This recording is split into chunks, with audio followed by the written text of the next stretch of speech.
This is the show, Cars and Popcorn. It was Sunday, 3 o'clock, live. Today, we're talking Dragnet. Ashley Davis has come in. We're going to talk about 1987 comedy Dragnet, starring Dan Aykroyd and Tom Hanks. And that was my best impression of Dan Aykroyd voicing over, so I'm going to cut right to our guest, Ashley Davis. Ashley, how you doing? I'm very good. Thank you for having me on. And I thought your impression of Dan Aykroyd as Joe Friday was pretty good. So don't sell yourself too short, Tom. All right, excellent. First two questions that I start off with for any guest, if you've seen the show already, is what made you pick the movie and what was your favorite car from the movie? All right. So this is a movie that I've been watching since I was way too young to watch it. I literally don't even remember the first time I ever saw this. I had to have been probably like 4 or 5 years old, and my parents just let me watch it. We had it on the same tape as Spaceballs, recorded from HBO, and I would watch Spaceballs and Dragnet every day and stop by the time it got to Predator because I was too scared to watch Predator.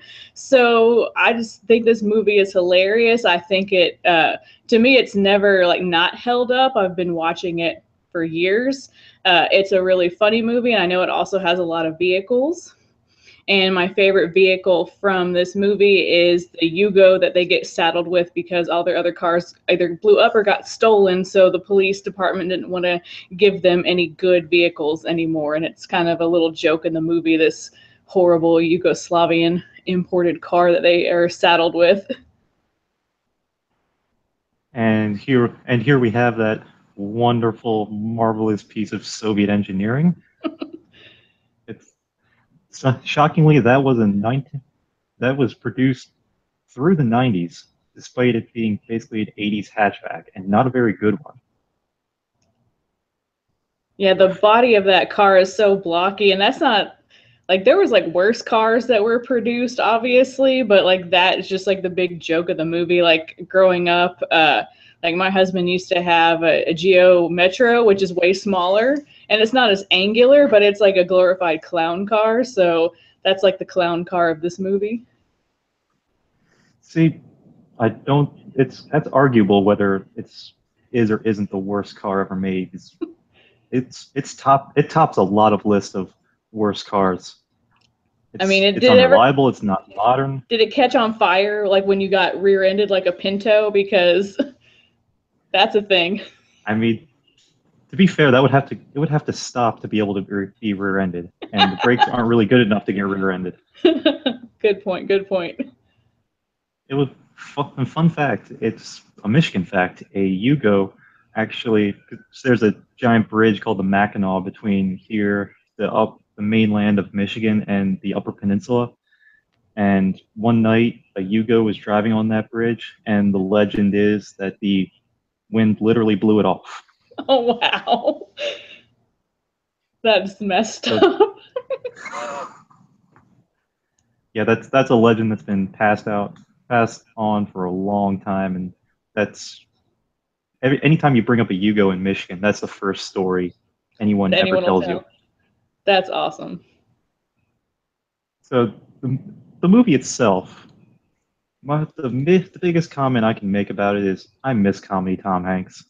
Oh my gosh, me too. My husband and I talk about that all the time that we wish Tom Hanks would go back to his comedic roots because he is so good like at playing those comedic roles, and he is such a good character foil to Dan Aykroyd's impression of Jack Webb being Joe Friday because Tom Hanks is very much of the 80s in this movie. He's a modern guy, he's into modern things. And then Joe Friday is such like stuck in the 1960s with his mannerisms and behavior. And even their boss seems to be annoyed with him. It's like, okay, dude, like when they find out the previous partner has gone to Ukiah to go goat farm, his big dream, it's like, yeah, but do the citizens of this city, like how are they going to react to know that our officer has like followed his dream and he's not there to serve everybody, and he just rolls his eyes at him.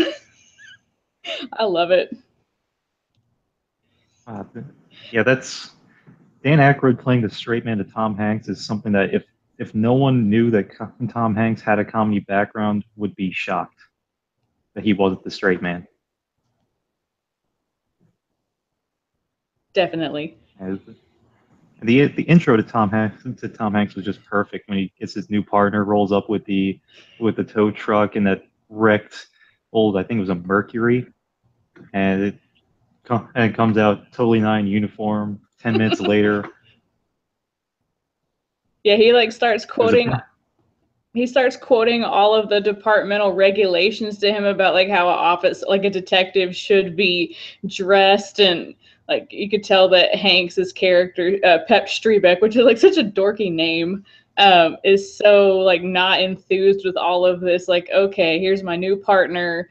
Like, surely they'll give me someone that's like of quality, and then you see like this drugged out looking thug guy, you know, because he's undercover. I want to see the undercover movie of Tom Hanks up until that point. One of the few prequels I'll accept is Tom Hanks cop right up until that point. That would be fun. I would accept that prequel as well. The Adventures of Pep Strebeck? What was he doing? So it was an interesting progression when to the Yugo. I can actually start showing some things here, but they start off in pretty much your standard cop car Crown Victoria of the 80s, nothing special. They end up in a Ford Escort at one point. Here's their initial car. They they start out with these just normal Fords, and then at their lowest point, after they've wrecked pretty much everything, they end up in that Yugo. And so the chase is something I wanted to talk about actually. The chase scene between the Ford Escort and whatever the henchman's name was in, Emil I think he was Muzz. a Cadillac.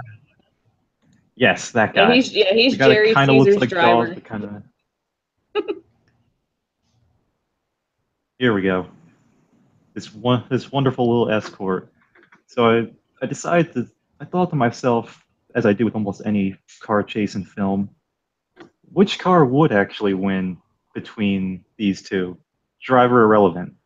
And it's actually not as big as I thought. The Cadillac's only like a second or two faster to 60, but that Escort's going to destroy it in the turns, which he stupidly went off road. Bad move against the tiny hatchback. Well, I don't think Emil is very smart if you like, you know, pay attention to all the interactions that they have with him in the movie. So he doesn't make all the best choices. So he probably thought he could easily like outpace them. But yeah, that's a great chase scene with them like going through like the beach and like running over everything. Everyone's having to jump out of the way. And when Friday is writing up all the violations, he's like, yeah, like this. It's like, yeah, we're gonna really collar him. It's like, no, I'm writing these tickets to you. Like, you're violating everything. This is not how a police officer is supposed to drive. And he's like, oh, let's like, and he literally throws the book out the window. It's like, dude, no, no. That was hilarious. So through the entire chase scene, Aykroyd just writing down, "You've done this, you've done this, you've done this." He's like, "Yeah, that guy's really breaking the law." No, you. Which is so funny because like early, like the first time we ever see them in like that first, I guess, Crown Victoria, whatever basic police car that they had, the one that I think that's the one that gets stolen when like Friday's driving like 10 miles under the speed limit on the freeway. It's like, we're saving so much gas. I'm like, I'm not sure how accurate that is, but like there's a reason why the speed is posted at a certain limit. Like, you know, you're supposed to go that limit so that you don't endanger other people. Like, that's something like my grandmother used to do. It's like, I'm driving so much slower. I've never gotten into a wreck. It's like, how many have you caused? Yeah, that's it's really not as simple as, yeah, I'm going slower, so I'm saving fuel. It really depends, especially in those cars having automatic transmissions, what gear you're in. If he's going slow enough, that car could drop a gear and they're wasting fuel. He doesn't know that. I Yeah. don't think he was paying attention to that. But he could at least go the speed And limit. like That's every car is passing them. It's so sad. And like, first of all, like, I know you've been to Los Angeles. Like, that was like way not enough cars for the freeway, even in the 80s. Yeah, it's just a complete nightmare. It might even have been worse back then because now California's got all that ride sharing and Mm-hmm. this carpool lanes, so it might even be better right now. And for suggesting a Muppets movie, that's pretty hilarious. Nice. Anyway,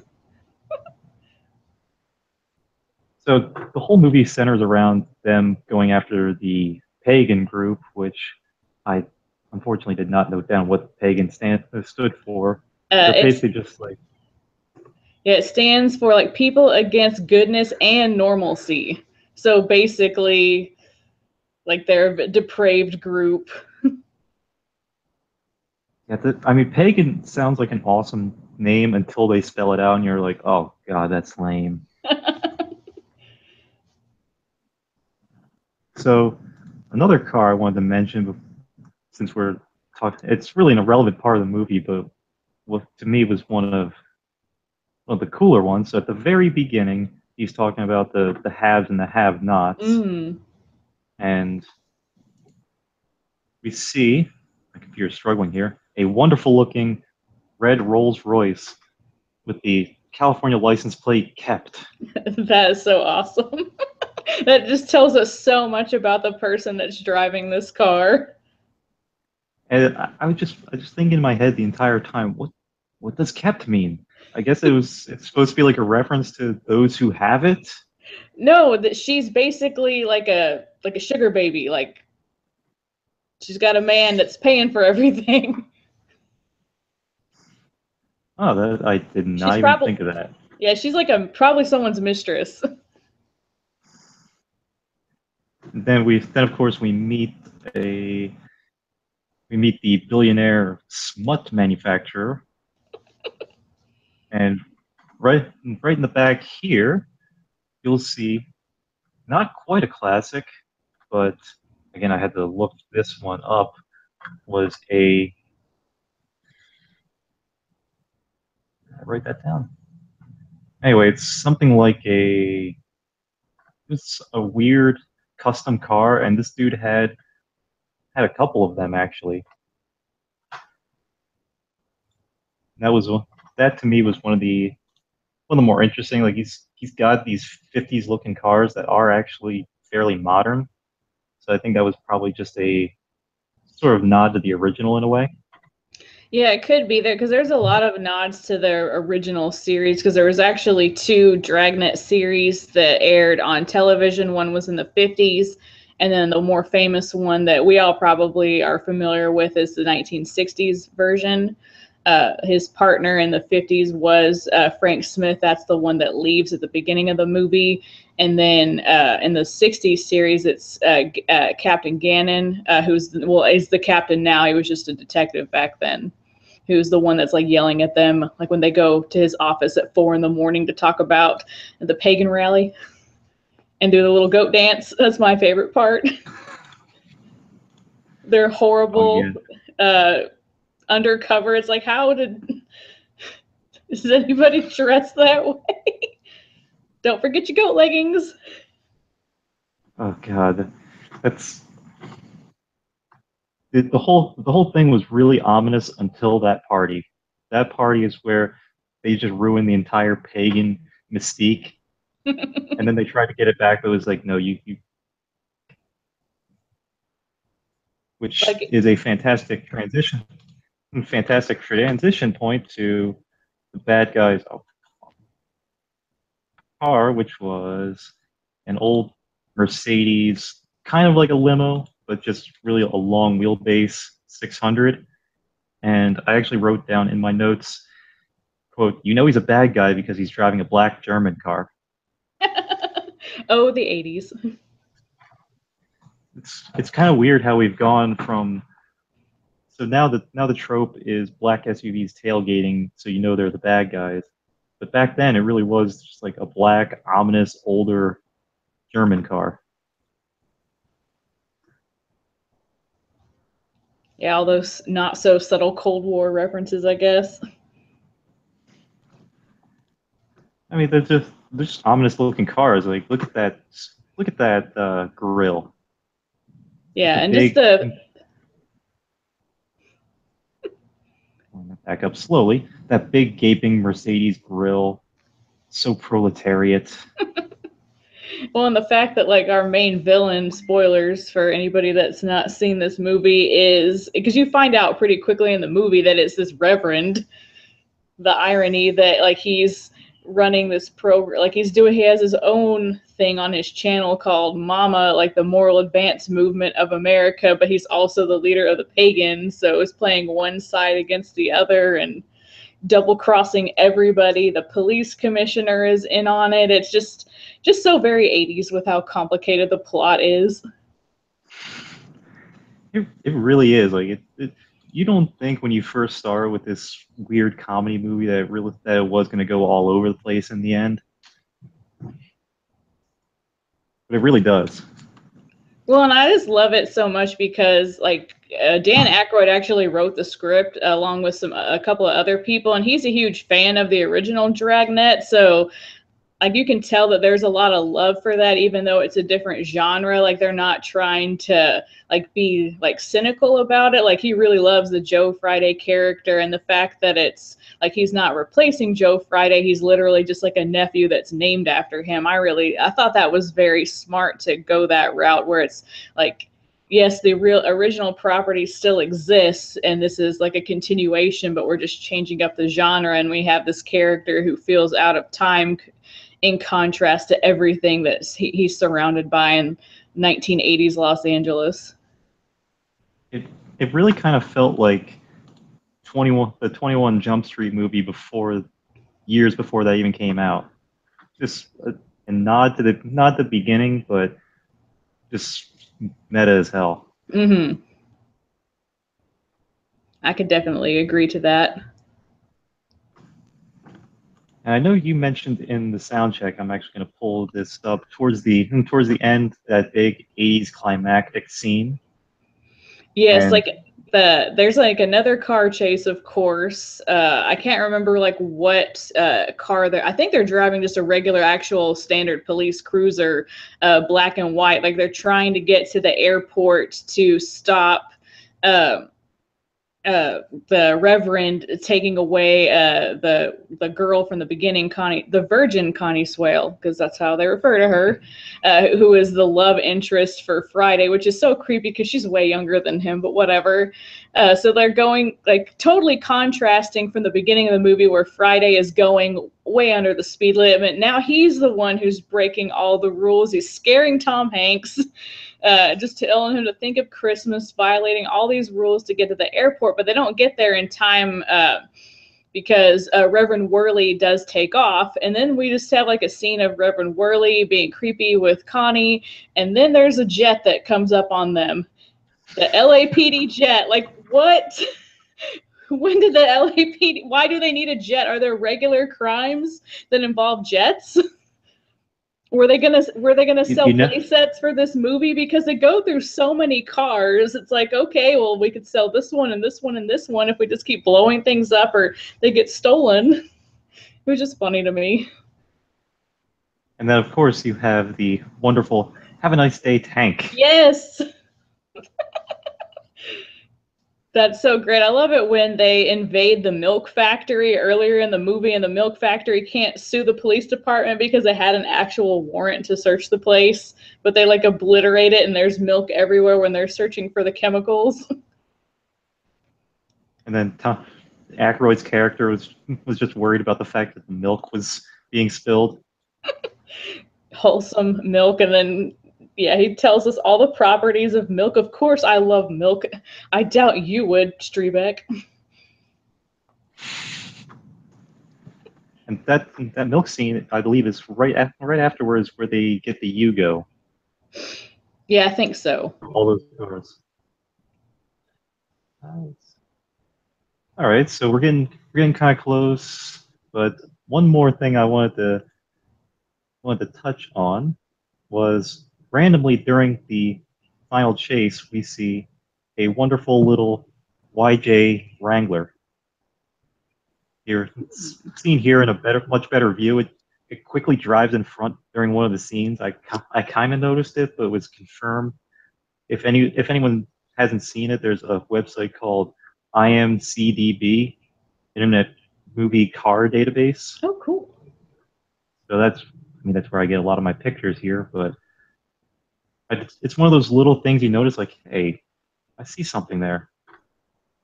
That's how I noticed the harvester from Dumb and Dumber when we did that. But little thing that was actually the uh, first Jeep that wasn't really a military vehicle. The original Jeep Wranglers were just basically the military Willys that they put together for the road. But that was the first actual designed road going Jeep. Very cool. Hey, is there anything else you want to talk about before we jump into trivia? There's a scene that, like, when I was a little kid, like, I never understood. Actually, there's a couple of them. When they do the very beginning intro, I really love like how they have like the traditional Dragnet theme, and then it goes into like here's like the Art of Noise 1980s one with all the different sound bites. I thought that was like a cool transition from like here's what it was like in the 60s, and now we're bringing it to the 80s. And then they mentioned the whole, like, people's identities have been, names have been changed to protect the innocent. But then they give an example, and then it's the example is like a man, but now they're a woman, which is like, oh, that's very tasteless. But just the fact that they were like, yeah, let's out this person, like, just like kind of being like a little bit satirical. And later on, when like there's something, I think it was after their car blew up, they're like, man, I could really go for some coffee. And Pep is like, oh, I know a great place. And it's like at this dancing club with ladies. And I used to watch this movie as a little kid. I had no clue like what was going on. And so I was always shocked later when I saw that movie as an adult. I'm like, why did my parents let me watch this movie? Like they go to like there's like dancers. But he's like, man, this is really good coffee. And not even like, he's just like totally like whatever. Like, hello, ma'am. I mean, when you're a kid, I used to watch a lot of movies that now they would say, oh, that's not suitable for kids. But like you said, we didn't know what some of those innuendos meant. Oh, yeah. But I mean, you see things in that club where it's like, oh, okay. She's not wearing a shirt. Building on that, there was actually one line that I put in my notes to make sure I mentioned. It was when Hanks was figuring out what was going on, and then he looked, and then it kind of dawned on him that something wasn't right. And the exact quote was, "Well, since having sex in the back of a Yugo is a logistical impossibility, something must be wrong."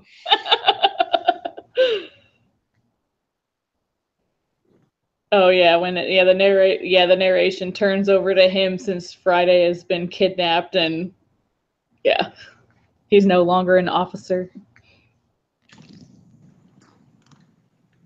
All right, so Wonka's hanging back, so it looks like everyone kind of wants to see Joe take you on in trivia. All right, will retrieve him because it'll be easier for him to just sit next to me. Hopefully the That does cats sound a lot easier. Hopefully the cats will be good. He was wrangling them. They were being good this morning, and then they decided to get into a fight right before we got on. So, I mean, I feel like a cat fight might actually get more views. We'll just cut out all the rest and have just one cat fight. uh-huh. All right, he's on his way.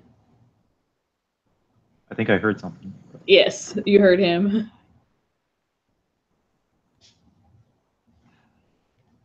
So yeah, that Yugo was. I never answered what my favorite car from the movie was, and that's just that one kind of weird cult car that kind of resonates with almost every car guy that we're just curious about. All right, Joe's here. All right. So let me note down. Joe's is. All right. Pull up the trivia questions. I'm going to start with our guest, Ashley. All and right. we'll start out with a fairly easy one that could have a couple answers. What country was the Yugo built in? Was it built in Yugoslavia? It was more specifically Serbia, but yes, Yugoslavia. That's how it got the name here. It actually has a much more complicated name, but we just all called it the Yugo here. Okay. So jumping over to Joe. This one I think is an easy one, but we'll see. So I showed the Rolls-Royce at the beginning. Rolls-Royce vehicles are built in what European country?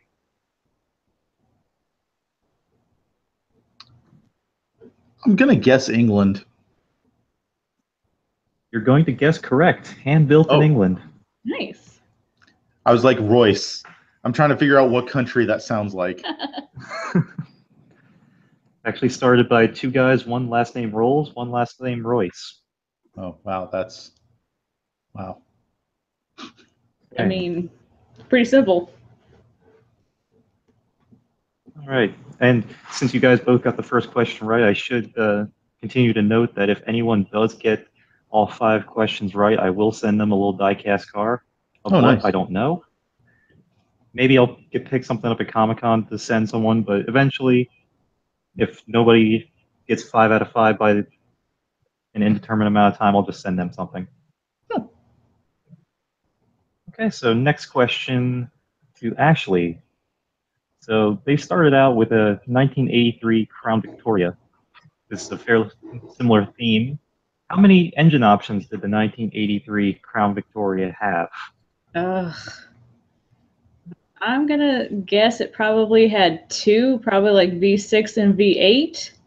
I could be wrong, probably am, but that's my extent of car knowledge. I mean, you got the number correct. It was 2. You didn't need to say the engine, the actual options, so we're going to count that as correct. Nice. They have 2 different V8s, 2 different sizes.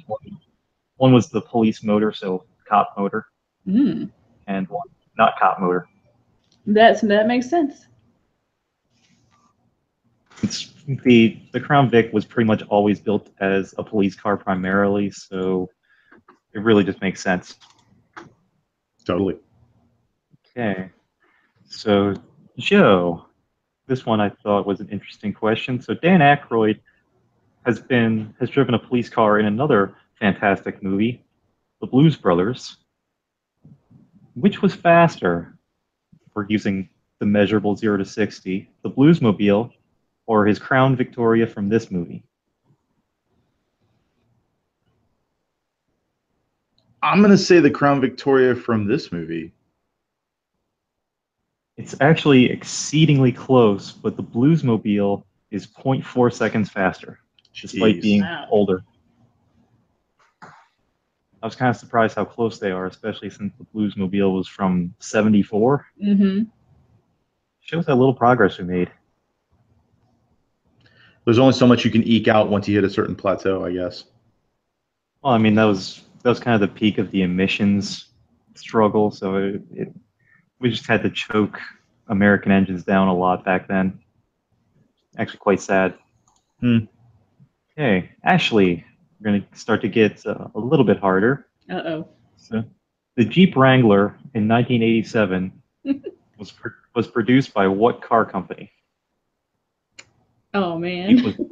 Jeep was not its own company. I will specify that one. Trying to think of what all the car companies are. Was it Chrysler? So close. This was actually the last non-Chrysler Jeep. It was built by AMC.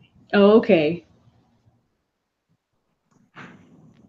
The very next year, during that model year, Chrysler purchased AMC. So the very next was a Chrysler. All right, Joe. So we touched on it a little bit before, but what was the most expensive car seen in the film? Was it the chase with Emil Muzz? What's that? Was it the chase with Emil Muzz? I I don't recall, but probably I don't believe it was from there. No. Okay. Well then, that was my guess. Oh, so the most expensive was the Rolls Royce that I showed in the Okay, I thought I heard beginning. like car scene and not car in a scene. Oh, I'm sorry. I mistook it, but no, I get it. Yeah, totally. That would make it even more expensive, even if they're not moving cars around.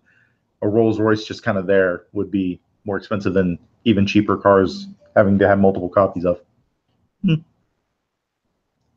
hey, Ashley, for the next one, we're going to go a little bit off the wall on this one.